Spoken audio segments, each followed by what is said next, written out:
فہمی اور بدگمانی یہ کیا ہوتی ہے؟ ہم تمام لوگ کچھ نہ کچھ اس کے تعلق سے ضرور جانتے ہیں، یا کم از کم اپنے عام الفاظ میں یہ الفاظ ہم بار بار دہراتے ہیں کہ ان کو غلط فہمی ہو گئی اور وہ بدگمانی میں پڑ گئے میرے تعلق سے، اور فلاں ان کو ہو گیا۔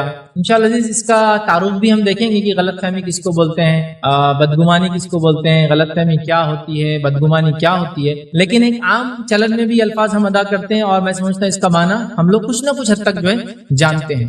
اور غلط فہمی اور بدگمانی یاد رکھیے دو ایسی چیزیں ہیں، حالانکہ یہ دونوں ہیں الگ الگ، ان دونوں کے معنوں میں تھوڑا سا فرق آتا ہے۔ جیسے کہ ہم اگر مثال کے طور پر لیں تو غلط فہمی کا اگر تعارف ہم لیں تو یہ اصل واقعہ ایسا نہیں تھا جیسے سمجھ لیا گیا، اس کو بولتے غلط فہمی۔ اصل چیز ویسی نہیں تھی جیسا سمجھ لیا گیا، اس کو بولتے غلط فہمی۔ اور بدگمانی بولتے ہیں کسی کے بارے میں اس سے ملے بغیر جانے بغیر ویسی غلط سوچ لینا، سمجھ رہا؟ تھوڑا سا فرق ہوتا ہے لیکن نقصان دونوں کے اتنے ہی گھاتک ہوتے ہیں اور نقصان دونوں کا یکساں ہوتا ہے اور نقصان دونوں کا بڑا خطرناک ہوتا ہے، کہ چاہے وہ غلط فہمی کا معاملہ ہو یا بدگمانی کا۔ غلط فہمی میں حقیقت ویسی نہیں تھی جیسا سمجھ لیا گیا، اور بدگمانی کے اندر ویسا سوچ لیا گیا برا اس کے بارے میں جیسا وہ تھا ہی نہیں۔ مطلب آپ نے کسی کو دیکھا اور پہلے ہی سوچ لیا یہ چور ہوں گا، اچکا ہوں گا، ڈاکو ہوں گا، فلاں ہو رہا ہوں گا، یہ ہو رہا ہوں گا۔ اور بدگمانی کا حال یہ ہے ہمارے ماحول میں، یا غلط فہمی کا یہ معاملہ ہے کہ میں کہتا ہوں کہ 50% سے زیادہ جھگڑے صرف اسی بیسس پر ہوتے ہیں۔ مطلب ان جھگڑوں کا کوئی ریئل بیس نہیں ہوتا ہے، وہ یا تو غلط فہمی کی بنیاد پہ ہوتے یا تو بدگمانی کی بنیاد پہ ہوتے، اس کا ریئل بیس نہیں ہے۔ دیکھیں ریئل بیس کیسا ہے، مثال کے طور پر جیسے غلط فہمی کی مثال لیجیے کہ آپ نے کسی کے تعلق سے جانا ہی نہیں، نہ وہ شخص نے آپ کو کوئی چیز بولا، لیکن آپ نے واقعے سے ہٹ کر اس چیز کو سمجھ لیا جو آپ کو ذہن میں بات آ رہی تھی، اور اس کے نتیجے میں کیا ہوگا، غلط فہمی کی وجہ سے کیا ہو گیا، بہت سارے مسائل پیدا ہو جاتے ہیں۔ اسی لیے میں نے کہا کہ اکثر جھگڑے جو ہمارے سماج میں ہوتے ہیں، اکثر فتنے اور فساد جو ہمارے سماج میں ہوتے ہیں، اس کی وجہ غلط فہمی یا بدگمانی ہے۔ جیسا تھا ویسے نہیں ہم نے سمجھا، اور یا تو پھر بدگمانی کے اندر ہم نے کیا کیا، پہلے سے ہی اس آدمی کے بارے میں ہم نے غلط سوچ لیا۔ اور میں 50% سے زیادہ جھگڑے کیوں کہہ رہا ہوں، آئیے میں مثالیں دے سکتا ہوں، کئی مثالیں میں آپ کے سامنے اس تعلق سے رکھ سکتا ہوں کہ کتنے جھگڑے اور فتنے اور فساد کی وجہ بنتی ہے۔ آئیے ایک مثال لیجیے، میاں بیوی کے رشتے سے بات کو شروع کرتے ہیں، چونکہ یہاں غلط فہمی اور بدگمانی سب سے زیادہ کھیل کھیلتی ہے، اور نبی اکرم صلی اللہ علیہ وسلم نے یہ بات حدیث میں بتا دی، اس لیے میں یہ مثال کو پہلے رکھ رہا ہوں کہ شیطان کے چیلے، اس کے پیروکار روز نئے نئے کارنامے انجام دیتے اور اس کو آ کے اپنی کتھا، اپنی داستان سناتے، آج میں نے یہ کیا، آج میں نے وہ کیا، آج میں نے ایسا کیا۔ شیطان کہتا ہے تو نے کچھ بھی نہیں کیا، تو نے کچھ بھی نہیں کیا، تو نے کچھ بھی نہیں کیا۔ پھر ایک اس کا چیلا آتا ہے اور وہ کہتا ہے کہ آج میں نے یہ کیا کہ 2 میاں بیوی کے پیچھے پڑا تھا وہ زمانے سے، بہت لمبے عرصے سے، آج طلاق کروا ہی دی، دونوں کو سپریشن کروا ہی دیا۔ تو شیطان اس کو اپنے قریب لا کے اس کو تھپ تھپاتا اور کہتا ہے ہاں تو نے کچھ کام کیا آج۔ باقی یہ سب چلر کر کے آ رہے، کسی نے لڑائی لگا دیا، کسی نے جھگڑا کرا دیا، کسی نے گالی دلوا دی، یہ سب کیا ہے، 2 خاندانوں میں جو لڑائی تو نے لگائی طلاق کی وجہ سے، یہ لانگ ٹرم چلنے والی ہے۔ یہ نہ صرف مال کا ضائع ہوگا، اس میں جانے بھی جا سکتی ہے۔ شیطان تو چاہتا ہے بڑا فتنہ ہو جاتا ہے، اور چھوٹے موٹے فتنے پہ مطمئن نہیں ہوتا۔ اس لیے میں پہلی مثال میاں بیوی کی لے رہا ہوں کہ وہاں غلط فہمی اور بدگمانی کیا رول پلے کرتی ہے۔ اب مثال کے طور پر ایسا دیکھا گیا ہے، چونکہ میں نے کہا 50% سے زیادہ جھگڑے اسی وجہ سے ہوتے ہیں، اور ہم لوگوں کی مینٹالٹی دیکھیے پازیٹیو نہیں رہی، نتیجتاً ہر کسی کے بارے میں نیگیٹو، مثبت نہیں منفی، ٹھیک ہے، نیگیٹو سوچ رکھتے ہیں۔ اب ایک شوہر نے ایک بیوی پہ یوں ہی شک کر لیا، کوئی وجہ نہیں تھی، کوئی بنیاد نہیں تھی، غلط فہمی تھی جو بھی اس کے پیچھے ہوتی ہے، بدگمانی اس نے کر لیا کہ میری بیوی ایسی نہیں ایسی ہے، جیسی دکھتی نہیں ویسی نہیں، مطلب دکھتی الگ ہے الگ، فلاں فلاں فلاں فلاں ہے۔ یہ ہوتا ہے عام طور سے زیادہ، بیویوں کے ساتھ بھی ہوتا ہے کہ میرے شوہر دکھتے ایسے، بنتے ایسے، ایسے نہیں، فلاں فلاں فلاں ہے، تو نہ باتیں ہیں۔ لیکن ابھی شوہر نے بدگمانی کر لی، غلط فہمی اختیار کر لی بیوی کے تعلق سے۔ اب اس کی بیوی جس کے بارے میں اس نے تھوڑی بہت غلط فہمی رکھی تھی، اب وہ بیوی جو ہے بیچاری کھڑکی میں کھڑی ہے، شوہر پیچھے سے دیکھ رہا ہے، اور کھڑکی سے کھڑی ہے، سامنے سڑک ہے، سڑک کے سامنے پارک ہے، اور پارک کے بینچ پہ ایک نوجوان بیٹھا ہے جو دکھنے میں شوہر سے بھی خوبصورت ہے اس کی، اور وہ وہاں سے کھڑکی میں سے دیکھ رہی ہے۔ اب دیکھیے جب عورت باہر دیکھ رہی ہے، آدمی باہر دیکھ رہا ہے، تو جتنا دور ڈسٹنس ہوگا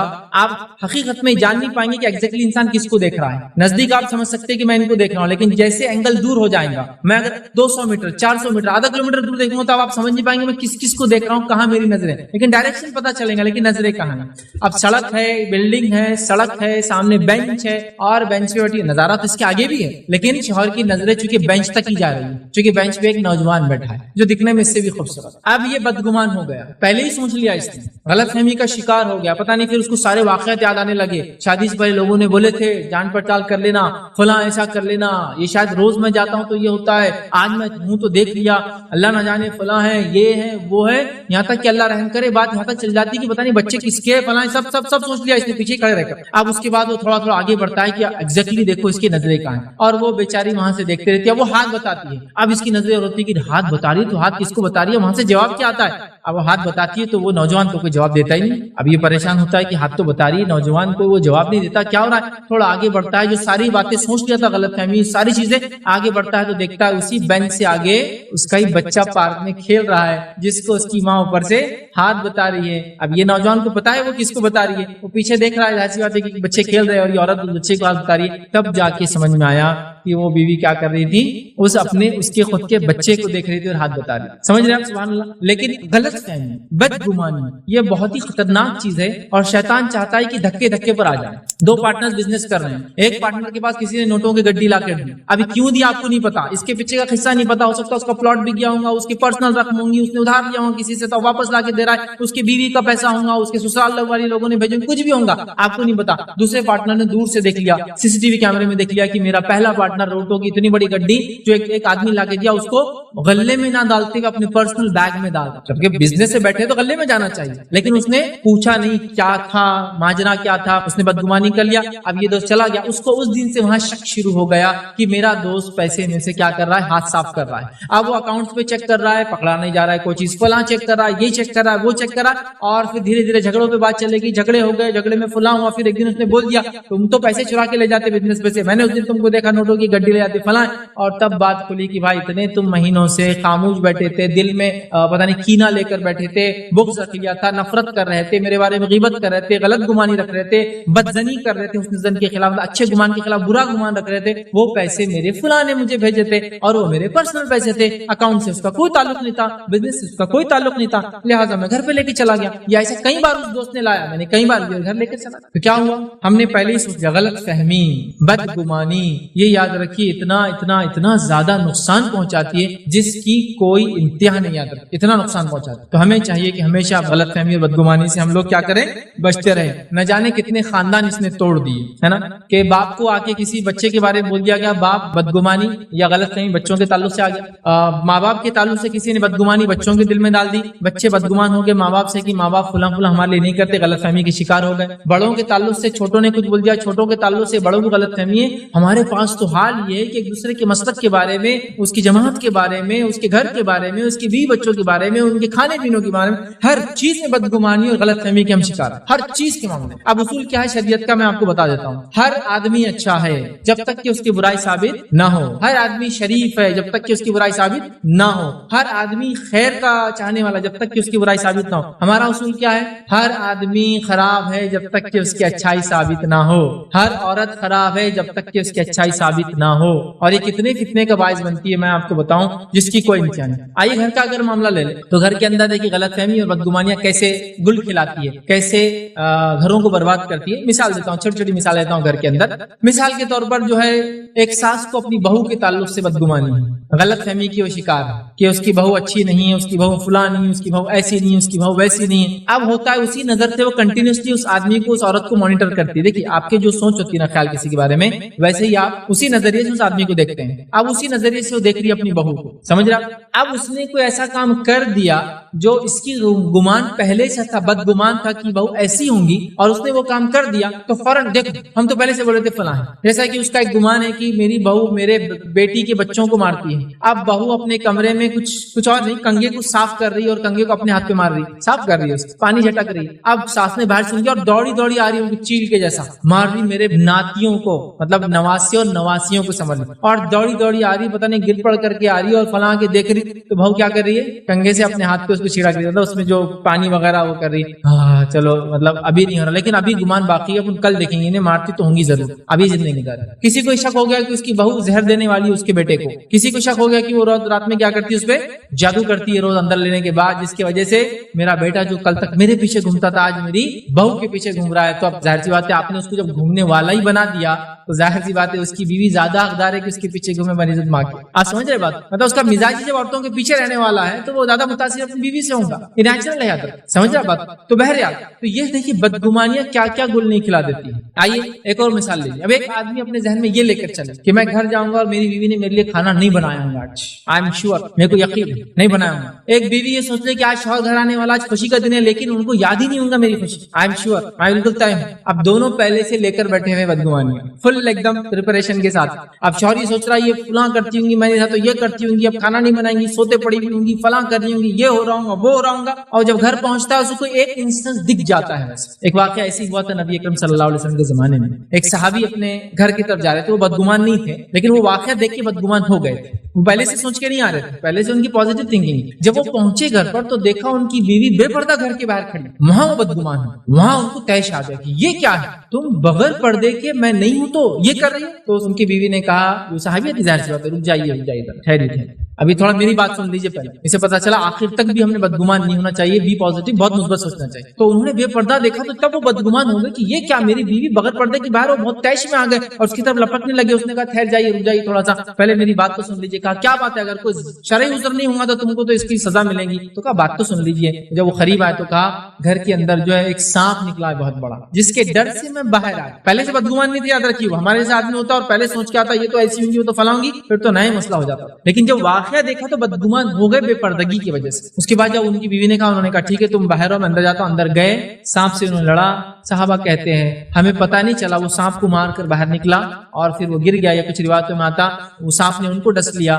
پھر صحابہ کہتے پہلے سانپ مرا یا وہ مرے ہم کو نہیں پتا، لیکن ان کا اس سانپ کے کاٹنے سے انتقال ہو گیا، لیکن پتہ نہیں چلا کس نے کس کو مارا، مطلب انہوں نے سانپ کو مارا اور سانپ نے ڈس لیا، اور اس کے بعد سانپ بھی مر گیا مار کی وجہ سے اور ان کا بھی انتقال ہوا، لیکن یہ نہیں پتا چلا کہ پہلے کس کا انتقال ہوا۔ سمجھ رہا بات؟ لیکن وہ بدگمان تھے نہیں، لیکن وہ حالات میں بدگمان کر دیا جب انہوں نے دیکھا، یاد رکھیے ایک دم۔ اور ظاہر سی بات ہے ہم تو ظاہر پہ عمل کرتے ہیں نا، لیکن میں اس بدگمانی غلط فہمی کی بات کر رہا ہوں جو پہلے سے پنپ کے پن پاتے ہیں، ہم اس کو پال کے بڑا کرتے ہیں، جیسا ایک انسان اپنے بکری کے بچے کو بڑا کر رہا ہے تاکہ بڑھو بیٹا اور بڑھو آگے، تاکہ فتنے فساد دشمنی میں تمہیں تو کام آنے والے آگے چل کے، بھائیوں سے دو دشمنی رکھوں گا، بدگمانی رکھوں گا، پڑوسیوں سے بدگمانی رکھوں گا، غلط فہمی رکھوں گا، اپنے رشتہ داروں سے بدگمانی غلط فہمی رکھوں گا، اپنے دوستوں سے بدگمانی غلط فہمی رکھوں گا، تمام سے رکھوں گا، حالانکہ دونوں الگ ہے پھر بھی میں ساتھ لے رہا ہوں دونوں کو، چونکہ دونوں کا تعلق ایک دوسرے سے کافی گہرا ہے۔ چلیے آگے بڑھتے ہیں۔ تو اکثر جھگڑوں کی بنیاد غلط فہمی اور بدگمانیاں ہوتی، میری بات کو یاد رکھ لیجیے، یاد رکھ۔ اسی طرح جو ہے غلط فہمی جس کو کہیں گے وہ کیا ہے؟ غلط فہمی کا تعارف یہ ہے اصل واقعہ ایسا نہیں تھا جیسا سمجھ لیا گیا، ریئل سینس میں چیز ویسی نہیں تھی جیسا سوچ لیا گیا اور سمجھ لیا گیا، اس کو کہتے ہیں یاد رکھیے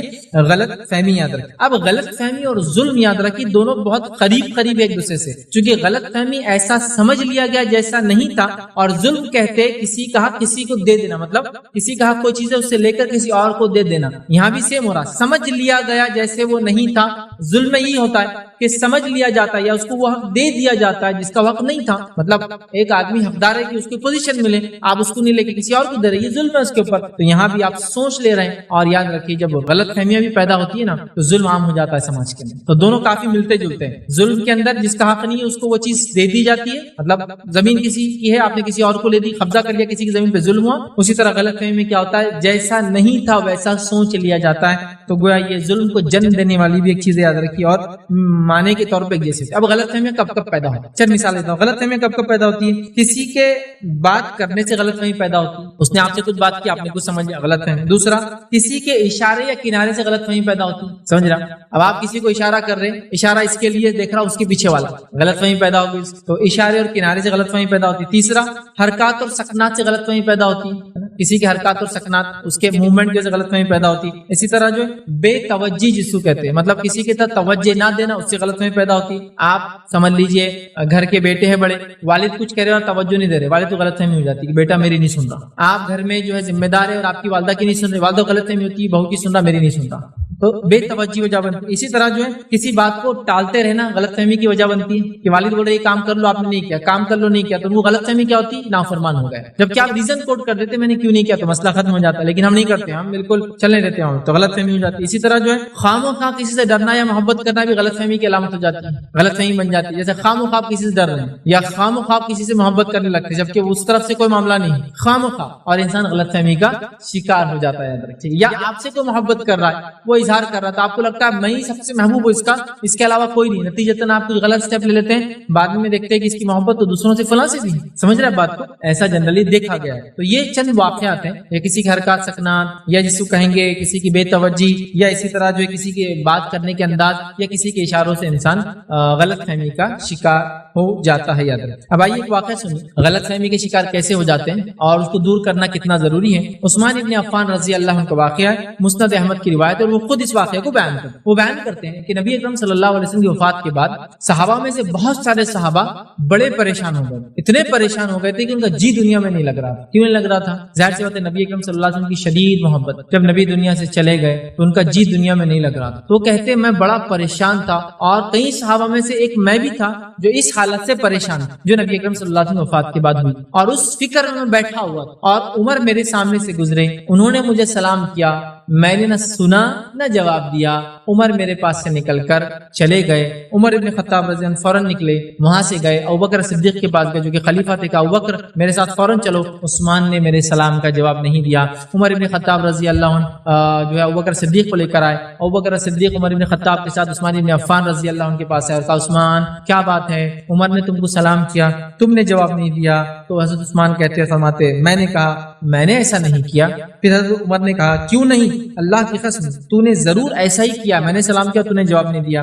اس کے بعد روایت میں الفاظ ہے, جواباً حضرت عثمان نے کہا اور فرمایا اللہ کی قسم مجھے تیرے گزرنے کا اور سلام کہنے کا پتہ ہی نہیں چلا, اللہ کی قسم مجھے تیرے گزرنے کا اور سلام کرنے کا پتہ ہی نہیں چلا جو ہے عمر جو تم نے کیا. اس کے بعد یہ ہوا کہ حضرت ابوبکر صدیق رضی اللہ عنہ فوراً سمجھ گئے کہ پرابلم کیا ہوا. عمر نے سلام کیا رضی اللہ عنہ, اور عثمان اپنی فکروں میں تھے. ابوبکر صدیق رضی اللہ عنہ فوراً بھاپ کیا کہ کچھ تو گڑبڑ ہوئی, اور فوراً سمجھ گئے. اور اس کے بعد جو ہے حضرت ابوبکر صدیق نے کہا اور فرمایا کہ جب یہ گفتگو سنا تو کہا عثمان صحیح کہہ رہا ہے, وہ کسی فکر میں تھا اس لیے وہ بھول گیا. پھر انہوں نے کہا اے عثمان تم کس فکر میں مشغول تھے کہ عمر کے سلام کا جواب نہ دیا؟ تو میں نے کہا عثمان فرماتے اور کہتے ہیں نبی اکرم صلی اللہ علیہ وسلم اللہ کے حکم سے فوت ہو گئے, آپ کا انتقال ہو گیا. ٹھیک ہے, اس کے بعد فرماتے ہیں اور ہم نے آپ سے اس امر دین میں نجات کے تعلق سے سوال نہیں کیا کہ ہم نجات کیسے پائیں گے آخرت, میں نے سوال نہیں کیا. تو ابوبکر صدیق رضی اللہ عنہ فرماتے ہیں اور کہتے ہیں کہ میں نے یہ سوال اللہ کے رسول سے کیا تھا, تم فکر کر رہے ہو تم نے نہیں کیا تھا, میں نے کیا تھا. کہ ابوبکر نے فرمایا میں نے آپ سے اس سے متعلق سوال کیا تھا. ابوبکر رضی اللہ عنہ کے پاس کھڑے ہو کر عرض کیا میرے ماں باپ, حضرت عثمان ان کے پاس کھڑے کہا میرے ماں باپ تم پر قربان. ابوبکر مجھے پتا تھا تم ہی یہ سوال کر سکتے ہو, تم ہی اس کے حقدار ہو, بتاؤ تم نے کیا سوال کیا اور اللہ کے نجات کا کیا ذریعہ بتایا؟ تو حضرت ابوبکر صدیق رضی اللہ عنہ فرماتے آپ نے فرمایا کہا کہ اللہ کے رسول صلی اللہ علیہ وسلم سے جب میں نے پوچھا اللہ کے رسول اس امر سے نجات کیسے,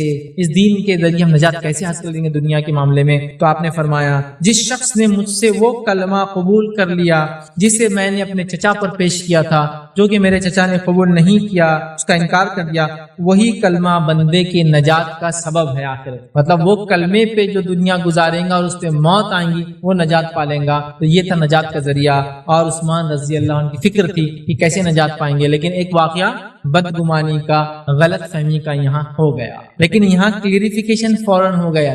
اس سے ایک بات تو پتہ چلا, آدمی مختلف حالات میں مختلف سوچ میں کبھی کبھار مبتلا ہوتا ہے. ہم اس کے خالی جواب نہ دینے سے, بات نہ سننے سے, مسکرا کے نہ دیکھنے سے, ہائے ہیلو نہ بولنے سے ناراض نہ ہو. حضرت عثمان کو غم تھا جس کے نتیجے میں بھول گئے کہ آس پاس کیا ہے. کسی کو خوشی ہو سکتی ہے, جیسا کہ مثال کے طور پر آپ کسی سے ملے, وہ اپنے دھن میں ہے, اپنی دھن میں ہے, اور آپ اس سے جا کر ملے اور اس نے آپ کو سلام نہیں کیا, تو آپ کیا بول رہے ہیں, کیسا دینداری کی بات کرتا, بڑی بڑی سلام جیسا چھوٹا سا عمل نہیں کر پائے. حالانکہ آپ جانتے ہیں وہ فکر میں تھا. آپ کو معلوم فکر انسان کو بہت وہ کر دیتی ہے. ایک صاحب تھے مجھے کہنے لگے کہ میرے والد صاحب کو میں نے ڈرائیور لگا دیا گاڑی. میں نے کہا کیوں, آپ کے والد تو بڑے ماہر گاڑی چلانے میں اور بڑا شوق رکھتے گاڑی چلانے کا. نہیں, بولے وہ وکیل تھے. وہ تو بولے وہ کیسز آتے, اب عمر ہو گئی, فکروں میں رہتے. ایک بار بولے اورنگ آباد سے نکلے اور والد سے آگے چلے گئے, مطلب اورنگ آباد سے تقریباً 30-40 کلومیٹر چلے, پھر جا کے آدھا میرے کو تو آفس جانا تھا اورنگ آباد میں, پھر واپس پلٹ کے آئے. فکر پہ لگے, ڈرائیونگ میں پرفیکٹ ہے لیکن کہاں جانا ہے بھول گئے, تو چلے بس سیدھا جتنے سڑک جا رہی. ایسا ہوتا ہے, آپ نے دیکھا ہوا لوگوں کہ جب وہ فکر میں ہوتے ہیں, پریشانی میں ہوتے ہیں, جیسا کہ گھر میں کوئی بیمار ہو, اسپتال میں لوگوں کو دیکھیے آپ, ان کا کوئی بیمار ہو, وہ سیڑھی سے اترے اور آپ چڑھ رہے, وہ سلام نہیں کیا اور آپ بول رہے دیکھو بڑی بڑی باتیں کرتے دین کی, سلام غائب ہے. لیکن آپ نے یہ نہیں دیکھا کہ اس کی کیفیت کیا ہے, وہ دوا لینے جا رہا ہے, اس کی ایمرجنسی کیا ہے, اس نے کیا آس پاس کی حالت کو بھاپا, اس نے کیا آپ کو دیکھا تو کیا پہچانا, نہیں پہچانے بھی تو کیا ہوا, سلام تو کرنا چاہیے تھا, لیکن اس کے باوجود اس کی فکرے, اس کا ٹینشن کر سکتا ہے. تو آپ بدگمان غلط فہمی کیوں لے رہے, آپ اچھا اس نے دن رکھیے. اب سوال میرا ملا اس آدمی سے جس نے کسی کو دیکھا اور اس نے سلام نہیں کیا. جب اس نے سلام نہیں کیا تو سوال یہ تو نے سلام کیوں نہیں کیا؟ چل تو اٹینٹو تھا, تو دیکھ رہا تھا, کرنا چاہیے تھا نا. یہ بہت اہم ہے, یاد رکھ, یہ بہت اہم ہے. تو بہرحال حضرت عمر سے یہ ہوا, انہوں نے سلام کیا تو عثمان نے جواب نہیں دیا, تو آپ نے فوراً سوال کیا. اور حضرت عثمان چونکہ کوئی عام انسان نہیں تھے, یاد رکھیے. اور ہم جانتے ہیں نبی اکرم صلی اللہ علیہ وسلم کے بعد دنیا مقام ابوبکر کا ہے, ابوبکر صدیق رضی اللہ عنہ کے بعد مقام عمر ابن خطاب کا, اور ان کے بعد مقام عثمان ابن عفان. تو معمولی شخص نہیں تھے, اس لیے اپنے سے بڑے کو لے کر آئے. ٹھیک ہے, ظاہر سے عثمان سے کوشچن کرنا کوئی عام بات نہیں ہے, اپنے سے بڑے لائے تاکہ وہ فریق ثالث بن جائے, تھرڈ پارٹی. ٹھیک ہے, تو یہ ہوا. تو پتہ چلا لوگ اپنی اپنی حالت میں ہوتے, ہم نے بدگمان نہیں ہونا. سیکنڈ چیز یاد رکھیے, ایک بات یہاں بہت اچھی پتہ چلی, یہ ہے کہ فوراً کوئی آدمی فریق ثالث کا حق ادا کرے. میرے پاس کوئی اور کہہ رہا ہے کہ فلاں آدمی کو سلام کا جواب نہیں تھا, فلاں آدمی کو نظر انداز کر رہا ہے, میرے گھر والے فلاں کر رہے ہیں, اور آپ اگر ان کو جانتے ہیں اور آپ سہولت ہے تو آپ کہیے چلیے بات کریں گے. تھرڈ پارٹی کے انوالومنٹ سے مسائل حل ہو جاتے ہیں آسانی سے, اور اگر تھرڈ پارٹی انوالو نہ ہو, ہم اپنے حد تک رکھیں, تو وہ پرابلمس بڑھتے ہی چلے جاتے ہیں, جیسے آج کل ہو رہا ہے. اور آج تو ہوتا ہے کہ آپ کسی کو جا کے کرے, اس نے سلام کا جواب نہیں دیا, تو یہ بیچارہ فریق ثالث تھرڈ پارٹی بننے کے بدلے, آربیٹریٹر بننے کے بدلے, مسئلے حل کرنے کے بدلے کیا بولتا ہے, یہ تیل کی کپی لے کے بیٹھتا ہوں. ہاں صحیح بولا تو نے, وہ تو ایسی چیز میرا بھی نہیں کرتا, اس سلام کو تیرا کیا, میں تو اس سے بڑا عمر, میں کو عزت نہیں دیتا, میں کو سلام نہیں کرتا, اپنے سگے باپ کو نہیں پوچھ رہا, تو تیرا کیا ہے, چچا کو بھتیجے نے جواب نہیں دیا. ارے بھائی یہ تو اب مسئلہ تھا حل کرنے کا, چلو چل کے بات کرتے, اپنے بھتیجے کو, اپنے بیٹے کو کیا ہو گیا, کیوں سلام نہیں کر رہا ابا کو, وہ کیوں چچا کو سلام نہیں کر رہا, مسئلہ کیا ہے. نہیں, وہ سب تیل لے کے بیٹھے ہم لوگ, اور پھر نہ ارے وہ بہت خطرناک ہو گیا, وہ تمہاری عزت نہیں کرتا ہوں, میں تو پہلے سے دیکھ رہا, اس کا منہ بدل جاتا تم کو دیکھتے ہی, فلاں ہو جاتا, اور مسئلہ آپ اور آگے بڑھا رہے ہیں, جبکہ حل کرنا تو تھرڈ پارٹی کا انوالومنٹ ہو. اس واقعے سے پتہ چلا تو مسئلے آسانی سے حل ہو جاتے, وضاحت ہو جاتی ہے. ٹھیک ہے, اسی طرح ایک اور واقعہ سنی, غلط فہمی کیا کر دیتی ہے. ایک صحابی جن کا نام جو ہے ثابت بن قیس رضی اللہ عنہ, سورہ حجرات کی آیت نازل ہوئی, اور آیت نمبر 2 نازل ہوئی, جس میں اللہ رب العزت نے فرمایا کہا, یا ایھا الذین آمنوا لا ترفعوا اصواتکم فوق صوت النبی ولا تجهروا له بالقول كجهر بعضکم لبعض ان تحبط اعمالکم وانتم لا تشعرون. اللہ فرماتا اور کہتا ہے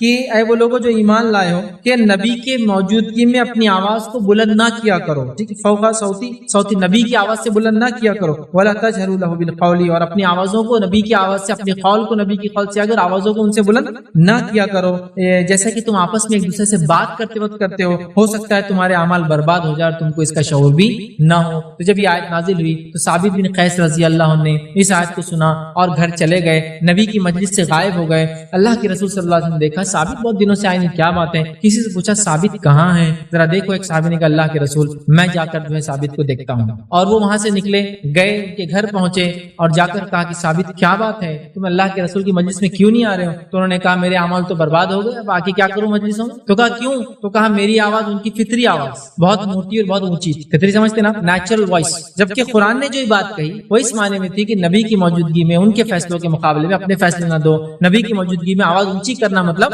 کان کرنا, تشنیع کرنا, لڑائی کرنا, جھگڑے کرنا, اونچی آواز میں بات کرنا, سمجھ رہا, اس معنی میں تھا. لیکن جس کی آواز نیچرل بڑی ہو, ظاہر سی بات ہے اس کے لیے تو مشکل ہے. تو انہوں نے سوچ لیا کہ میری آواز چونکہ اونچی تھی, میرے اعمال تو برباد ہو گیا, کوئی فائدہ نہیں کچھ کر کے. کئی مرتبہ میں نے اونچی آواز میں بات کی, میرے عمل تو برباد ہو گئے. قرآن نے کہا, نبی اکرم صلی اللہ علیہ وسلم نے کہا کہ جاؤ اسے کہو اس طرح سے, آپ نے سمجھا, جاؤ اسے کہو اس طرح, جاؤ اور اسے کہو تو اہل دوزخ میں سے, جہنم میں سے نہیں, بلکہ تو اہل جنت میں سے ہے. جا کر کہو کہ تم جہنمی لوگوں میں سے نہیں, جنتی لوگوں میں سے آ جاؤ. تو اس صحابی نے قرآن کی ایک آیت کے تعلق سے غلط فہمی ہو گئی کہ میرے بارے میں موجود تھا اور اللہ کے رسول کی موجودگی میں میری آواز اونچی تھی, لہٰذا میں پھنس گیا اور میرے اعمال برباد ہو گئے. یاد رکھیے غلط فہمیاں بہت بہت خطرناک چیز ہے. یاد رکھیے یہ کسی کو کسی سے بھی ہو جاتی ہے. ایک مجلس میں ایک آدمی کو بات کر رہا ہے اور آپ نے سوچ لیا یہ میرے بارے میں بول رہا ہے, اس کو کسی نے میرا قصہ سنا دیا, اس لیے اس نے ایسا بول دیا. میں چھوٹا سا واقعہ سناتا ہوں. میں نے ایک بار ایک لیکچر دیا, اس کا نام تھا سستی اور کاہلی کا بیان. اب میں نے ایک عام ماحول دیکھا, لوگ کتنی طرح سستی کاہلی کا اٹھتے ہی کرتے, تو میں نے بول دیا اس میں کہ آج تو یہ حال ہوگا کہ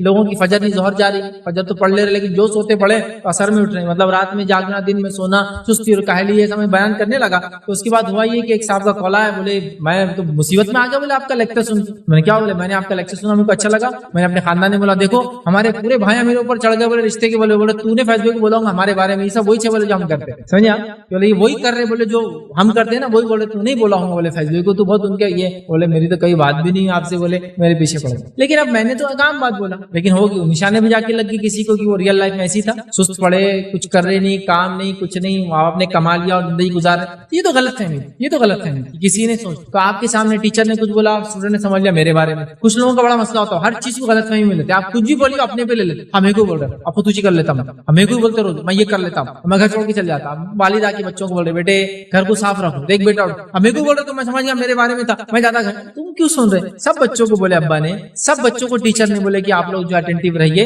سب نہیں، باس نے آ کے اپنے امپلائیز کو، مطلب باس نے آ کے جو کام کرنے والے ان سے کچھ ایک وہ کیا، اب دوسرا ایک دوسرے کو تو نہیں بولا ہوں گا جا کے باس کو یہ میرے بارے میں تھا، خاموخواہ مطلب سوچ لیا، بدگمان ہو گیا، غلط فہمی لے لیا، اس پہ عمل چالو، یہ بہت شانہ جا کے بول دیتا باس کو اور سب کو بولنا چالو، اس کے سامنے کوئی بات نہیں کرنا، اپن پلان بنا رہے تھے جانے کا، نہیں باس کو بول دیا جا کے، حالانکہ بہت جنرل آ کے بولا کیا چل رہا ہے پلان، ہوٹل میں جانے کا دکھ رہا تم لوگوں کا، میرے کو بھول کے مت جاؤ، اب نہیں بولے یہ نا گڑبڑے، بولے یہ باس کو اس نے بولا، اس نے جا کے غیبتیں کرتا باس کے پاس بول دیا، اب ہو گیا غلط فہمی کے شکار۔ تو غلط فہمی بہت خطرناک چیز، یاد رکھیے یہ زندگی برباد کر دیتی ہے، اس کے خطرات بہت زیادہ ہیں، یاد رکھیے، تو اس سے ہمیں اجتناب کرنا چاہیے، پازیٹیو تھنکنگ کو اختیار کرنا چاہیے، مثبت سوچ رکھنی چاہیے، کسی کے بارے میں یاد رکھیے کوئی ایسا گمان پہلے سے نہیں بنانا چاہیے، ہر آدمی اچھا جب تک کہ اس کی برائی ثابت نہ ہو، اس رول کو ماننا چاہیے، تو انشاءاللہ غلط فہمیاں نہیں ہوں گی۔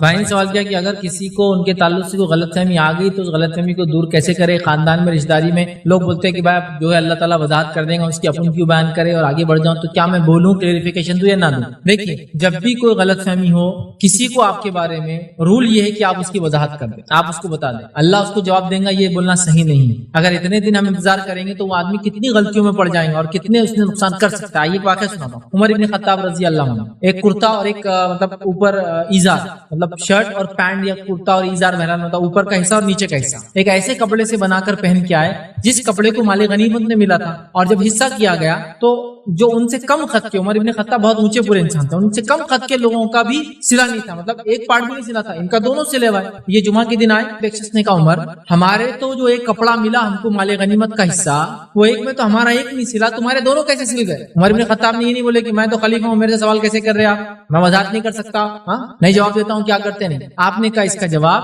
میرا بیٹا عبداللہ دیں گا۔ عبداللہ بن عمر رضی اللہ عنہ کھڑے اور کہا کہ میں نے اپنا کپڑا میرے والد کو تحفے میں دے دیا تھا، تو دونوں کا مل کے بن گیا، کلیریفیکیشن ہو گیا، معاملہ وہاں فنش ہو گیا اور خلیفہ کے خلاف کوئی بات نہ رہی۔ لیکن اگر ہم یہ سوچتے نہیں جواب نہیں دینا ہے، کچھ لوگوں کا ایک مزاج بنتا ہے، وہ اپنے اطراف ایک ماحول کریٹ کرنا چاہتے ہیں تاکہ غلط فہمیاں ڈیولپ ہو، جس سے لوگوں کو ہائی فائی بڑا یہ وہ خاندان سماج وہ کرتے ہیں ایسی حرکت، تو لہٰذا یہ بہت غلط بات ہے حضرت۔ تو لہٰذا آپ کیا کریں، جیسی آپ کو پتا چلے کہ خاندان میں آپ کے تعلق سے غلط فہمی پھیل رہی ہے اس کی وضاحت آپ کر لیں، ٹھیک ہے؟ تو آئیے ہم جس بات کی طرف بڑھ رہے تھے وہ بات یہ تھی کہ غلط فہمی کا علاج کیسے کیا جائے۔ تو غلط فہمی کے علاج کے لیے دو ہی چیزیں کرنا ہے آپ کو انشاءاللہ، پہلا تحقیق، دوسرا وضاحت۔ پہلا تحقیق ریسرچ، دوسرا وضاحت۔ آپ نے کسی کے بارے میں کوئی چیز سوچ لی، وہ غلط فہمی کی تحقیق کر لیجیے، ویریفائی کر لیجیے اس کو، تو پہلا تحقیق ویریفیکیشن غلط فہمی کی، دوسرا وضاحت، اس کو جو ہے کلیئر بھی کر دیں، مطلب مثال کے طور پر آپ کسی کو دیکھ کر سوچ رہی آدمی غلط ہے، تحقیق کر لیجیے، ویریفائی کر لیجیے اس کو۔ دوسرا کوئی یہ سوچ رہا میرے بارے میں مجھے دیکھ کے میں ایسا ہوں تو میں وضاحت کر دوں، میں ویریفیکیشن کلیئریفیکیشن دے دوں، نہیں میرا ایسا نہیں ہے، میں ایسا نہیں، آپ نے ایسا سوچا، تو یہ دو کام کر لے تو مسئلہ پورا ختم جبھی ہو جاتا ہے۔ حضرت عثمان رضی اللہ عنہ کا جو واقعہ میں نے سنا ہے مسند احمد کی روایت، حضرت عمر نے کیا کیا، عثمان ابن عفان نے جواب نہیں دیا تو خاموش بیٹھے آپ، نہیں فوراً تحقیق کرنا چاہیے، حضرت ابوبکر کو بیچ میں ڈالا، وہاں لے کر آئے، حضرت ابوبکر نے سوال کیا، مسئلہ فنش ہو گیا، نہیں ہو گئی تحقیق، ہو گیا معاملہ کلیئریفیکیشن۔ دوسرا حضرت عثمان رضی اللہ عنہ سے پوچھا گیا، آپ نے وضاحت کر دی کہ میں فکر میں لگا دوں، یہ نہیں کہا کہ میں کچھ بھی کروں گا، میری زندگی ہے، کون ہوتا پوچھنے والا، نہیں، آپ نے فوراً کیا کیا، وضاحت کر دی، وضاحت آ گئی، حضرت عمر نے تحقیق کی، حضرت عثمان نے وضاحت کی، معاملہ ختم۔ تو کسی بھی غلط فہمی کو دور کرنے کا طریقہ ہے ایک تحقیق، دوسری وضاحت کر لیجیے، یاد رکھیے معاملہ فنش۔ ہمارے پاس نہ تحقیق ہوتی ہے نہ وضاحت ہوتی ہے، زندگی بھر مرنے تک غلط فہمیاں لے کے مر جاتے ہیں۔ مطلب حالت یہ ہے غلط فہمیوں کی کہ اگر بہت توبے پہ بھی کھڑے ہو تو ساتھ کو یقین نہیں میرے بارے میں یہ کبھی اچھا سوچتی ہوں گی، کبھی اس نے سوچا ہوگا، کلیئر کرنا ہی نہیں، یہ ایسی جانا ہے ہم کو لے۔ بدگمانیوں کا یہ حال ہے، غلط فہمیوں کا یہ حال ہے، کسی کو انتہا نہیں، کوئی کسی کو وضاحت نہیں کرنے کو تیار۔ تو پہلا کام تحقیق، دوسرا کام وضاحت کر دینا، اس سے تمام معاملے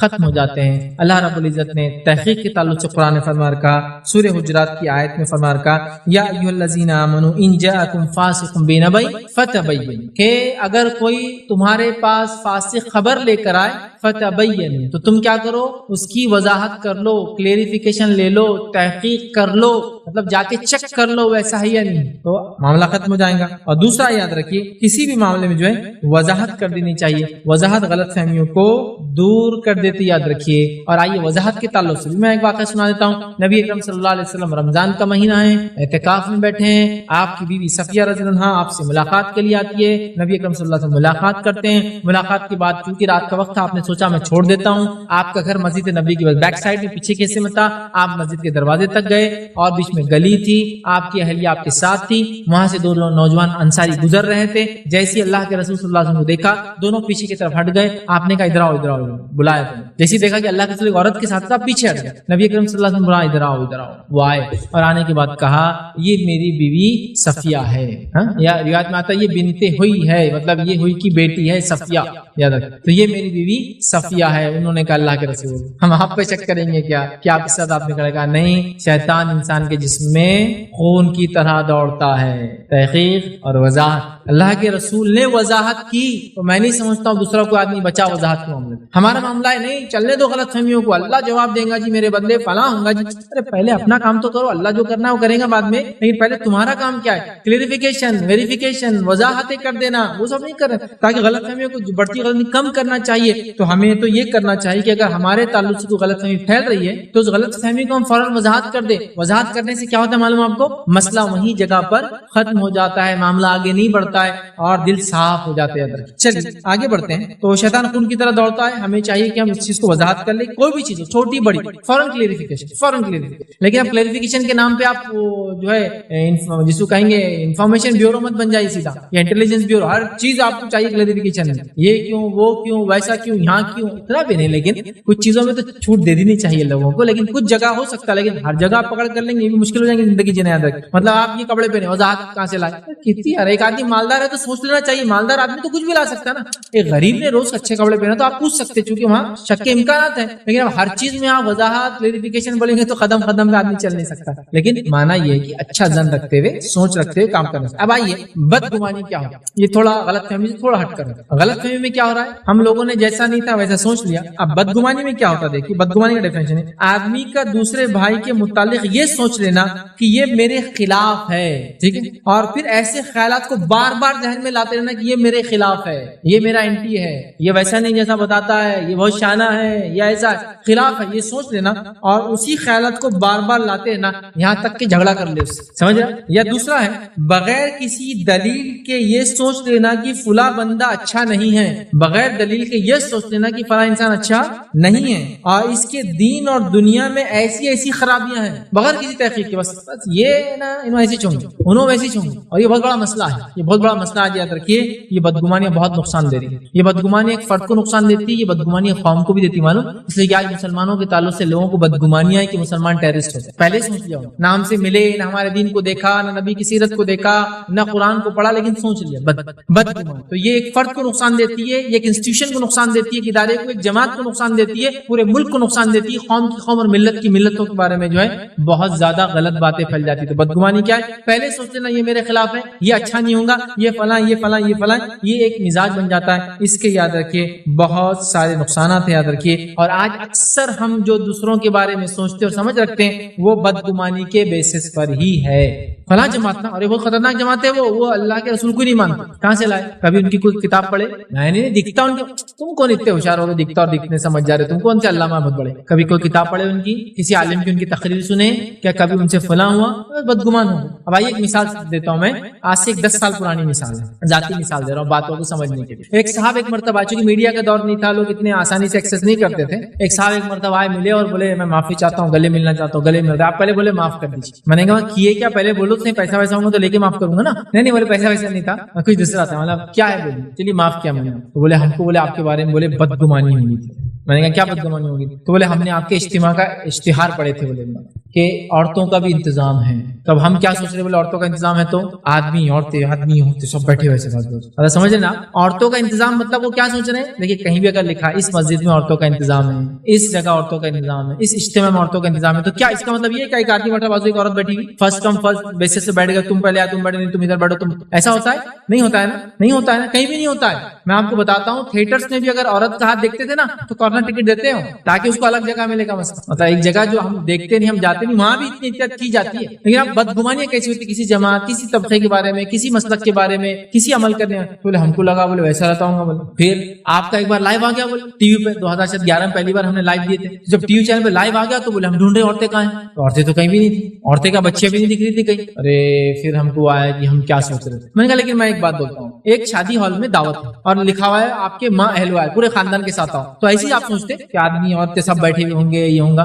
نہیں, عورتیں الگ چلی جاتی آدمی الگ چلے جاتے ہیں. اتنا نیچرل ہے کہ کھانے کی دعوت میں بھی الگ ہو جاتا ہے, تو اجتماع میں آپ نے کیا سوچا. نہیں بولے بس وہی آپ کا تھا تو ہم کو لگا ایسے سنیں. یہ ہوتی غلط. ایک صاحب ایک بار بولنے لگے ارے وہ کیسے کیسے فرقے پیدا ہو گئے بولے دنیا میں, کیسے غلط اعمال ہو رہے, قیامت بہت قریب ہے. بولے اب کیسے. بولے عورتوں کا انتظام بولے مسجد میں. اب سوچو بولے تم وہ وضو خانہ وہی طہارت خانہ وہاں عورتیں کر رہی, ہم ادھر مرد بیٹھا ہوا ادھر وضو کر رہے, ادھر عورت بیٹھی ہوئی نماز پڑھ رہے, بولے بازو کھڑ رہے. استغفر اللہ. اچھا میں نے کہا آپ نے کہاں سنا ایسا عورتوں کی نماز کا تھا کیسا. آپ بولے اب عورتوں کا ہے تو ایسے ہی ہوں گا. میں نے کہا جب عورتوں کی کوئی مسجد ہوتی ہے تو اس کا انٹرنس الگ ہوتا ہے, اس کا وضو خانہ الگ ہوتا ہے, اس کا طہارت خانہ الگ ہوتا ہے, ان کی جماعت الگ بنتی. یاد رکھے اگر میاں بیوی بھی ہو تو ساتھ کھڑے کی نماز نہیں پڑھ سکتے, عورت پیچھے ہی رہیں گی. سمجھ رہے آپ.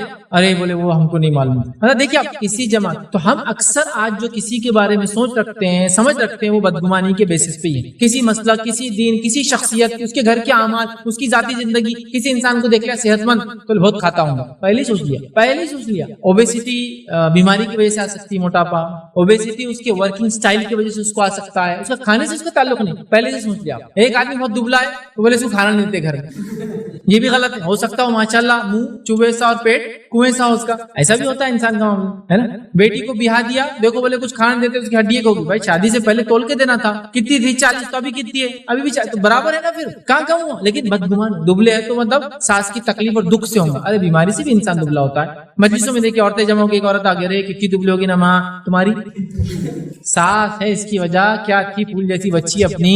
اب دیکھیے جو موٹا ہے دبلا ہونے کے لیے پریشان ہے, اب سانس سے دبلی ہو جا رہی ہے اچھی بات ہے نا, کتنے علاج کرا رہے لوگ دبلے ہونے کے لیے. لیکن دیکھیے بدگمانی ریزن دیکھیے آپ خود ہی سوچ لے رہے آپ کچھ نہیں. یہ آدمی آ رہا نا میرے کو مارنے کے لیے ایسے ہی آ رہا ہوں, یہ لوگ میرے خلاف ہی رہتے ہیں, یہ آدمی زیادہ ہی ہوشیار دیکھ رہا کچھ تو ہوشیاری کریں گے, اور اس نے کچھ غلطی کر دیا کر دیکھ. میں تو پہلے سے بول رہا ہوں بدگمانیوں نے کیا کیا, قوم کی قوم ملتوں کی ملتیں جماعتوں کی جماعتیں طبقے کی طبقے اداروں کو بدنام کر دیا, مطلب برباد کر کے. کوئی کہہ رہا ہے کہ مسلمان ہے لیکن بولے اللہ کے رسول کو نہیں مانتے, کوئی کہہ رہا مسلمان ہے صحابہ کو نہیں مانتے. کوئی بھی ادنا سے ادنا مسلمان صحابہ کو نہ مانے ہو نہیں سکتا. ہمارے ایمان کا حصہ قرآن نے جس کے بارے میں کہا فَإِنْ آمَنُوا بِمِثْلِ مَا آمَنْتُمْ بِهِ فَقَدِ اهْتَدَوْا, کہ اگر وہ ایمان لائے جیسے کہ یہ صحابہ ایمان لائے تو وہ ہدایت پر ہے. تو جس کا ایمان صحابہ کے ساتھ نہ وہ ہدایت پر نہیں ہے. ہم تو ایمان لاتے تھا کہ صحابہ کے ایمان کو اللہ نے کسوٹی بنا دیا, ہمارا کیسے نہیں مانیں گا کوئی بھی گرے سے گرا طبقہ. یہ الگ بات ہے کہ کچھ لوگ کچھ صحابہ کو مان رہے کچھ کو نہیں, لیکن صحابہ کو تو سب مانیں. تو کچھ بھی بات ہے مطلب بس ان کو رہتا ہے کہ آپ کے خلاف کرنا بدگمانی. یاد رکھیے تو بدگمانی بہت بری چیز ہے. جماعت کے بارے میں مسلک کے بارے میں ذاتی زندگی کے بارے میں. ایک آدمی کو دیکھ لیا آپ نے جو حبشی ہے,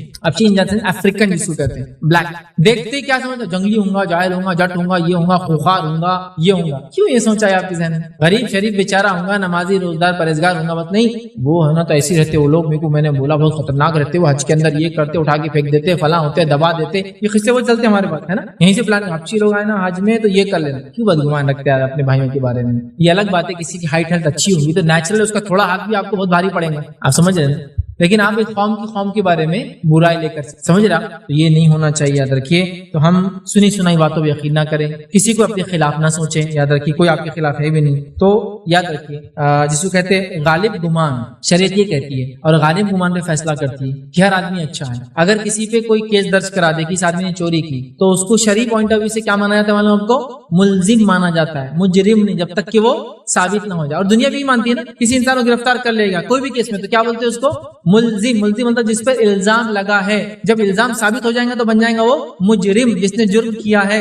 شریعت یہ بولتی ہے غالب گمان یہ کہ ہر آدمی اچھا ہے جب تک کہ برائی ثابت نہ ہو. تو لہٰذا اگر کسی پہ الزام بھی ہے تو انتظار کیا جائے گا جب تک کہ اس کے بارے میں وہ چیز کی تحقیق نہ ہو جائے. یاد رکھیے اس چیز کو ہم لوگ ذہن میں رکھیں. ٹھیک, اسی طرح جو ہے بغیر کسی دلیل کے ہم چیزوں کو مان لیتے ہیں. ٹھیک, اور اللہ کے رسول صلی اللہ علیہ وسلم نے سنی حدیث میں کیا فرمایا. حدیث کے الفاظ دیکھیے اس طرح سے, اور نبی اکرم صلی اللہ علیہ وسلم فرماتے کہتے ہیں تم بدگمانی سے بچو کیونکہ بدگمانی سب سے زیادہ جھوٹی بات ہے. اکذب الحدیث یہ سب سے جھوٹی بات ہے. بدگمانی سے بچو یہ سب سے جھوٹی بات ہے. کیونکہ بدگمانی کا سب سے بڑا پرابلم یہ ہے کہ بدگمانی جو آپ دوسروں کے بارے میں رکھتے ہیں آپ اس کو ویسا سوچتے کہ ویسا ہوگا. یہ سب سے بڑا پرابلم. تو یہ سب سے بڑی جھوٹ بات ہے بدگمانی. قرآن میں اللہ رب العزت نے ہمیں جو ہے بدگمان ہونے سے حکم دیا کہ اس سے پرہیز کیا جائے. چونکہ اللہ نے فرمایا زیادہ گمان کسی کے بارے میں نہ کیا کرو، مطلب بدگمانی، ان بعض الظن اسم، اس لیے کہ بہت ساری بدگمانیاں گناہ ہے، مطلب بغیر آپ کچھ کیے کہ گناہگار ہو جاتے ہیں. اس لیے اللہ نے فرمایا زن سب سے بڑا جھوٹ ہے، یاد رکھیں، زن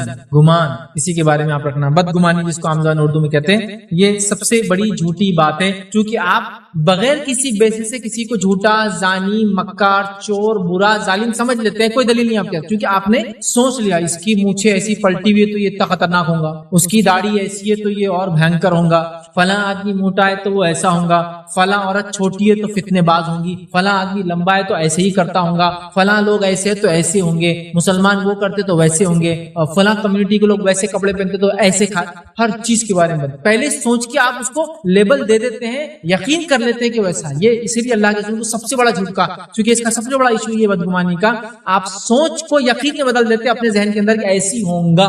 سمجھتے یہ بہت خطرناک چیز ہے، اس لیے اس کو اکذب جو حدیث کہا گیا، سب سے بڑی جھوٹی بات کہا گیا. آپ سمجھ رہے، بدگمانی بہت خطرناک چیز ہے، یاد رکھیے. لوگوں کو کسی سے بھی کسی سے ہو جاتی ہے، یہ رنجشوں میں بدل جاتی ہے، دشمنی میں بدل جاتی ہے، یاد رکھیے، اور اس سے بہت زیادہ جھگڑے ہوتے، یاد رکھیے. اور اللہ رب العزت نے قرآن کے اندر سورہ یونس میں فرمایا کہا ان الظن لا یغنی من الحق شیئا، اللہ فرماتا کہتا ہے بے شک گمان حق کے مقابلے میں کوئی فائدہ نہیں دیتا، گمان کرنا حق کے مقابلے میں کوئی فائدہ نہیں دیتا، تو لہٰذا ہم گمان سے بچے. یاد رکھیے بدگمانیوں نے میاں بیوی کے رشتے توڑوا دیے، بدگمانیوں نے اچھے خاصے بھائیوں میں جھگڑا لگا دیا، بدگمانیوں نے بچوں کو ماں باپ سے الگ کر دیا، بدگمانیوں نے ماں باپ کو بچوں سے الگ کر دیا، بدگمانیوں نے بھائیوں کو بھائیوں سے، دوستوں کو دوستوں سے، تجارت کرنے والے بزنس پارٹنرز کو اپنے ایک دوسرے سے بزنس دور کر دیا. یاد رکھیے، اور بہت بڑا کام شیطان بدگمانی کے ذریعے کر لیتا ہے، تو لہٰذا کبھی بھی کسی کے معاملے میں آپ بدگمان نہ ہوا کرے. آئیے ایک حدیث ہم دیکھتے ہیں، حضرت معاویہ رضی اللہ عنہ سے روایت ہے، میں نے رسول اللہ صلی اللہ علیہ وسلم فرماتے ہوئے سنا، آپ فرماتے تھے اگر تو مسلمانوں کے عیوب کی تلاش میں رہے گا تو ان کے اندر بگاڑ پیدا کر دیں گا، یا قریب ہے کہ تو ان کے اندر فساد پیدا کر دیں گا. اگر تو مسلمانوں کے عیوب کے پیچھے پڑا رہے گا، قریب ہے تو ان میں بگاڑ پیدا کر دیں گا یا فساد پیدا کر دیں گا. تو لہٰذا ہمیں کسی کے عیبوں کے پیچھے پڑنا نہیں ہے. یہ تو وہ ہے کہ قرید کی جانتا ہے نا، اب یہ بدگمان آدمی تو ویسے ہی سوچ رہا ہے، اس نے تو کچھ دیکھا بھی نہیں. یہاں تو حکم ہے قریدنا بھی نہیں ہے، ڈھونڈنا بھی نہیں ہے، جانچنا بھی نہیں ہے. ہم کو کسی کو دنیا میں اپنے طرف سے جس کو کہیں گے نا اندازے نہیں لگانا ہے، ماپنا نہیں ہے، فیصلے نہیں کرنا ہے. وہ اللہ تعالیٰ جو اس کے بھائی نے ایک سوال کیا کہ اگر کسی دو رشتہ دار میں جھگڑا تھا، اب کمپرومائز ہو گیا، تیسرے کو نہیں پتا کمپرومائز ہو گیا، اب یہ دونوں کسی دعوت میں دیکھے تو تیسرا اس کو بہکا دیتا ہے کہ یہ ایسے تھے ویسے تھے ویسے تھے. اب کیا کریں؟ دیکھیے جہاں بھی ایسا مسئلہ ہو، برے لوگ ہر جگہ ہوں گے، وہ بہکائیں گے، خلاف بات کریں گے، لوگوں کو برا کہیں گے آپ کے بارے میں. ہمارا کام وضاحت کر لے. تو جو دو لوگ جن میں کمپرومائز ہو گیا وہ فوراً کہہ دے کہ ہم دونوں کا پیچ اپ ہو گیا، ہم دونوں اب مل لیے. اگر آپ پہلے زمانے کے حساب سے آئے تھے کہ میں طیش میں آ کے لڑوں گا تو معاملہ اب ختم ہو گیا، تو تھوڑا سا اس کو اس کی وضاحت کرنا ہوگی، اس کے بغیر نہیں تو لوگ تو یہ کام کرتے رہیں گے. تو آپ وضاحت کر دیں کہ ہمارا پیچ اپ ہو گیا، لہٰذا ابھی بات بولنے کی بھائی رمضان کانفرنس ہم لوگ کیوں نہیں کر رہے ہیں. تو اس کی وجہ یاد رکھیے، بہت مختصر آپ کو بیان کرتا ہوں. اس کی کئی وجوہات میں سے ایک وجہ یہ کہ ہم لوگوں کی حسدیں لینا نہیں چاہتے ہیں. نتیجتاً چونکہ ہوا یہ کہ 2-3 سال پہلے کافی لوگوں نے مل کر کافی وہ کیا کہ یہ پروگرام نہیں ہونا چاہیے وغیرہ وغیرہ، لیکن اس کے پیچھے یہ وجہ نہیں تھی عورتوں کے آنا وغیرہ. کیونکہ جہاں انہوں نے یہ دلیل مجھے دی کہ عورتیں آپ کے پروگرام میں رات میں آتی، اس کی کیا شرن دلیل ہے، تو میں نے بھی ان سے کہا تھا کہ بازاروں میں جو عورتیں آپ کی اور میری جاتی ہے اس کی شرن کیا دلیل ہے. تو کہا ہمارے پاس کوئی نہیں. تو میں نے کہا پہلے ان کو روک لو، تو انشاءاللہ یہاں بھی ہم روک دیں گے. مطلب ایسا ہوگا کہ دو لوگ لڑ رہے ہیں اور مظلوم جس پہ ظلم ہو رہا اس کا ہی تم نے ہاتھ پکڑ لیا اور ظالم کو چھوڑ دیا، مارتا جا رہا اس کو. میں نے کہا بازاروں کا جس دن بند کر دیں گے ہم بھی اجتماع بند کر دیں گے. تو وہ ایک دم فخر ہو گئے، کہا اس پہ ہمارا کنٹرول نہیں. تو کہا تو آپ کا کنٹرول صرف ہم پہ ہی ہے، آپ کا کنٹرول صرف ہم پہ، وہاں نہیں. تو بہرحال ایسا نہیں تھا کہ ہم نے کسی کے دباؤ میں آ کے پروگرام بند کیا، لیکن ہم کو حکمت لگی. دیکھیے کیا ہو رہا تھا، میں آپ کو بتاتا ہوں. ایک کام خیر کے لیے کیا جا رہا، پورا شہر سمجھ رہا ہو شر کے لیے کیا جا رہا، سمجھ رہا. تو وہ اس کو بند کرانے کے پیچھے ایڑی چوٹی کا زور لگا رہے، اور وہ بےچارے مجبوراً پروگرام کر رہے، وہ مجبوراً محنتیں کر رہے کہ بھائی ان کے پروگرام کو کیسے کاٹا جائے، لوگوں کیسے روکا جائے، فلاں فلاں جو بھی محنت کر رہے تھے. اس کے بعد ہم کو لگا نہیں یہ ایک لوگوں کے لیے آزمائش کا باعث بن جا رہا ہے. ہم نے سوچا چلو تھوڑا سا اپنے آپ کو شفٹ کر دیتے. ہم نے 2 سال پہلے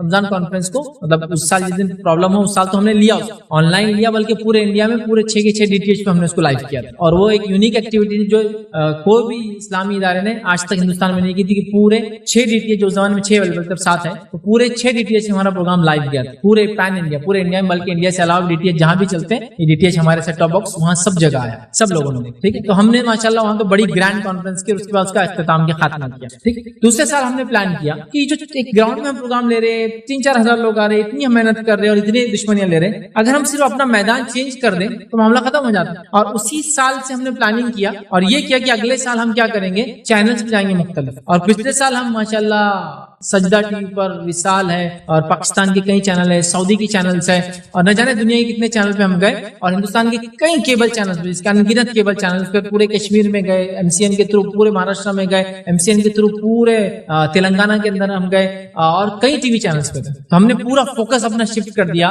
پبلک گیدرنگ سے ٹی وی گیدرنگ پر, الیکٹرانک گیدرنگ پر, یوٹیوب گیدرنگ. اور جب ہم اس پر شفٹ ہوئے الحمدللہ تو ہمارا کام دن دگنا رات چوگنا ہو گیا. کیونکہ یہاں جو 3-4 ہزار کے لیے جتنی محنت ہو رہی تھی, اس سے کم محنت میں 8-10 لوگ صرف اندر ایک روم میں بیٹھ کر اس سے بڑے کارنامے انجام دے رہے تھے. حتیٰ کہ الحمدللہ نے اتنی کامیابی دی کہ آخری اشرے میں یوٹیوب کا ایک لیکچر اگر لائیو کرتے ہیں 25 سے 30 ہزار لوگ دیکھتے ہیں ایک لیکچر, وہ بھی ریکارڈڈ لیکچر. تو ہم اس کو کیا کرتے ہیں, پریمیئر کرتے, لائیو ڈالتے ہیں. تو آپ بتائیے کہ 3000 لوگوں کے لیے محنت کرو, دشمنی لو, برائیاں لو. اچھا, جب ہم نے اپنا میدان شفٹ کر دیا, اب وہ لوگ جو بول رہے تھے یہاں پرابلم ہے, وہاں تو نہیں آ سکتے روکنے کے لیے, بتائیے وہ میدان میں آ سکتے ہیں کیا وہ لوگ؟ وہ میدان الحمدللہ ان کا نہیں ہے, وہاں وہ نہیں آئیں گے انشاءاللہ, سمجھ رہا. تو لہٰذا کام تو بڑا نا. تو ان کے ایک شر میں مجھے خیر کا پہلو نظر آیا, اور میں ہمیشہ بہت پازیٹیو لیتا ہوں ہر کسی کو, کہ کوئی آدمی گالی دینے بھی آئے تو میں سن کے لیتا ہوں کہ نہیں, کچھ تو بھی اچھا ہی دے کے جائیں گا, کچھ نہیں تو گالی دینے کا انداز ہی سنیں گے اس کا کیسا ہے, آج کچھ نہ کچھ ہے اس میں پازیٹیو, لینا چاہیے, کچھ تو بھی ہے اس کے پاس, لو. تو ماشاءاللہ وہ جب انہوں نے کیا, ہم نے مثبت لیا, میٹنگ لی,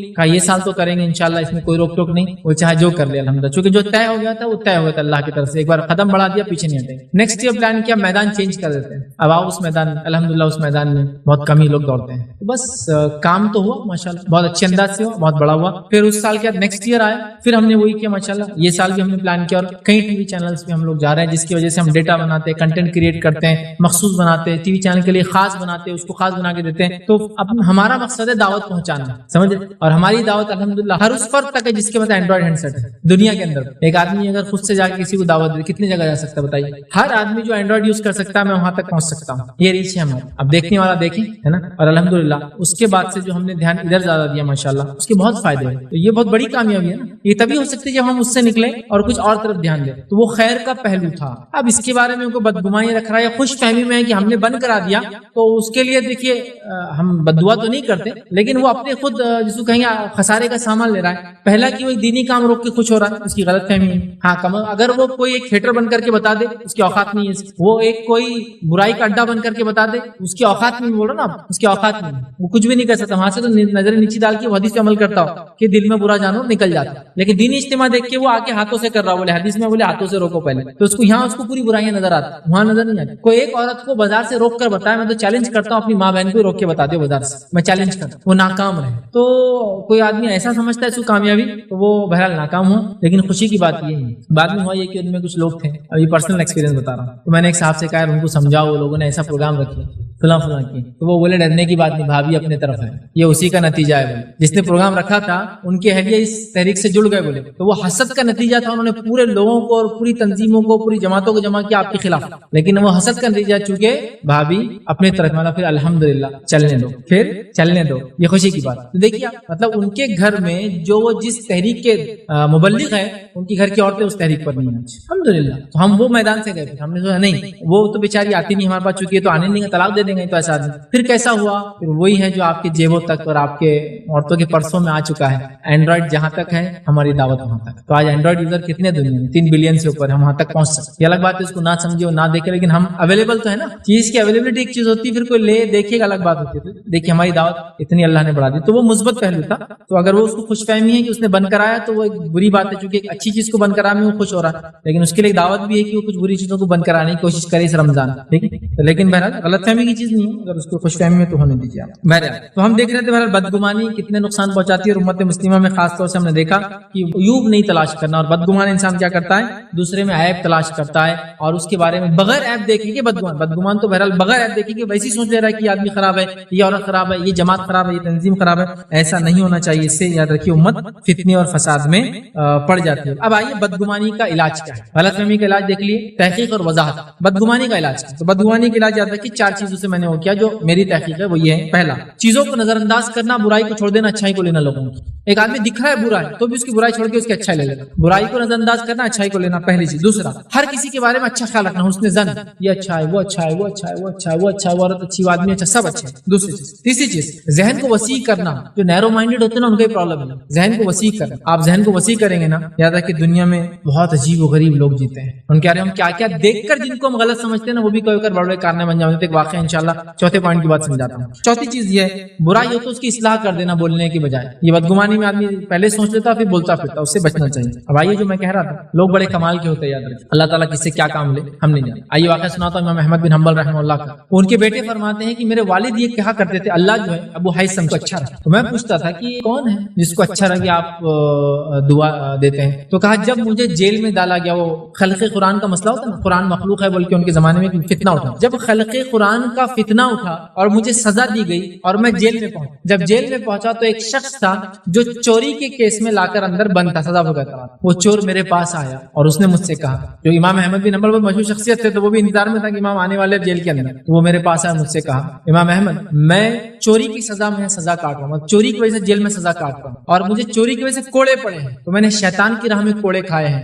اور اس پر صبر کیا ہے. تو میں تم کو یہ کہنے آیا ہوں تم تو اللہ کی راہ میں جیل میں لائے گئے، کیونکہ میں تو شیطان کی راہ میں چوری میں آ کے صبر کیا ہوں، تم تو اللہ کی راہ میں آؤ، تم تو صبر کرنا. امام احمد کہتے ہیں اس چور کی اس کاؤنسلنگ نے مجھے ہمت دی جو اس نے پہلے کہہ دیا کہ تم کو تو صبر کرنا اس لیے ضروری ہے کہ تم تو اللہ کی راہ میں جیل میں آؤ، کھا لینا اس کوڑوں کو. انہوں نے کہا اس کے ان چند کلمات نے مجھے بہت طاقت کہ ایک چور جب چوری کی سزا میں مار کھا سکتا ہے اور صبر کر سکتا ہے تو میں تو اللہ کی راہ میں آیا ہوں، میں کیوں نہیں کھاؤں. انہوں نے کہا مجھے صبر آ گیا اس کی اس بات سے، تو اس چور کی وجہ سے مجھے یہ فائدہ ہوا، وہ کوڑے کھانا میرے لیے آسان ہوا. تو آپ دیکھیے امام احمد بن حنبل بدزن نہیں تھے. یہ نہیں کہا کہ اچھا چوری کی اس میں میرے کو میں محدث اتنا بڑا زمانے میں چال نکلیں، میں کہاں سمجھا اس چور کی نصیحت کو لیا کہاں. اس لیے میں نے کہا لوگ بہت امیزنگ ہوتے ہیں. کبھی بھی کسی کے حالات دیکھ کر آپ بدگمان مت ہو جائیے. ہو سکتا ہے ایک آدمی آپ کو نالے میں اترا ہوا دکھ رہا ہوں اور آپ بدگمان ہے نالے میں کیوں اترا ہے، پتہ نہیں وہ اس نالے کے اندر سونا اس کو ملتا ہو، آپ بھی بدگمان ہے کتنے گندے کا کام کر. یا ہو سکتا ہے ایک آدمی کسی چیز کو اٹھا کے لے جا رہا، آپ بولے یہ کیا گندگی اٹھا لے جا رہا، پتہ چلا وہ کچھ سونے کی اور اس پہ گندگی چڑھی وہ صاف کرنے لے جا رہا، آپ نہیں جانتے. لہٰذا اگر ہم اچھا گمان رکھیں نا،